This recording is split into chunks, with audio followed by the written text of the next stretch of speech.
Why hello to Yazall for Sunday's racing from Punchestown, where we are lucky to have got the best of the weather this weekend on this northeastern edge of Europe. Now, it's just the 5 races I'm going to cover on Sunday, so we can finish early and get back somewhere warm.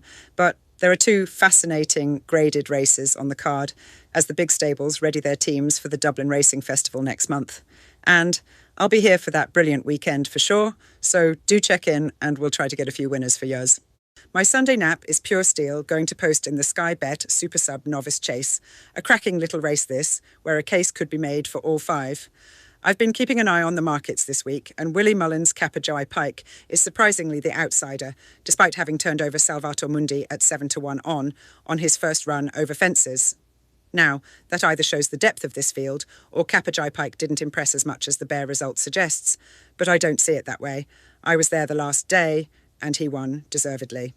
But I do like the appeal of Pure Steel from James Joseph Mangan's yard, who won well on his second start chasing, and seemed to have enough left there to get this longer trip. With Gordon Elliott's Calantra yard in red-hot form, both Jacob's Ladder and the Enabler must be considered, while Paul Townend is on Predator's Gold, who is topping the market. A real puzzle this one, and I'll expect a super contest, but Pure Steel looks a decent chaser in the making and gets my vote under Mark Walsh.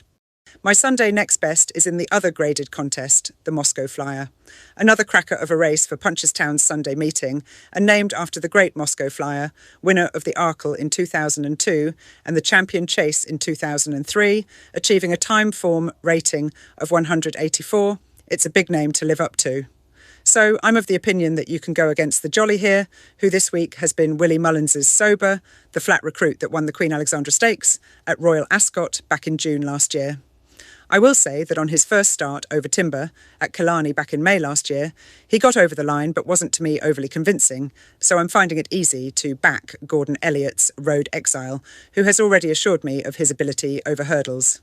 Now then, we all know Willie Mullins is dead-eye accurate on making sure his string are spot on for the Dublin Racing Festival in 3 weeks' time. So Paul Townend is surely under instructions to give Sober a warm-up for the Grade 1 Tattersalls Ireland Novice Hurdle then, and after such a long break shouldn't be busting a gut to stay with the in-form Road Exile. That's my reading of this race, so Road Exile is the one that should take this Grade 2, though I am looking forward to seeing what Sober has under the bonnet. Getting things underway at Punchestown is a beginner's chase. I'm thinking that it is time that Bruce Jack lost the maiden tag over fences, but to be fair to him, he's been losing in some good company, so this could be just the opportunity that Peter Fahey is looking for, and Danny Mullins to see him home is an excellent booking. This has to be easier than the Tommy Whittle at Haydock Park the last day, and it is time that Bruce Jack put a beginner's chase to bed, given several previous chances, including on this card last year.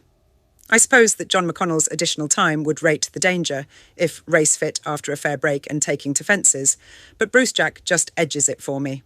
After the first of the graded races, I'll go for Lovely Reaction in the handicap chase. Thomas Mullins' Lovely Reaction was going well before falling the last day at Fairyhouse, so I'm going to give her another chance. She lines up on top weight for this, but it is a shorter trip and the ground will be fine. And while I'm going through this race, and there's some that are being asked a question, but Charles Byrne's Diamond Dollar and James William Hannon's Hackensack should be thereabouts. Lovely Reaction to defy top weight, if Aidan Kelly can keep her right over the fences, with Hackensack likely to make a race of it.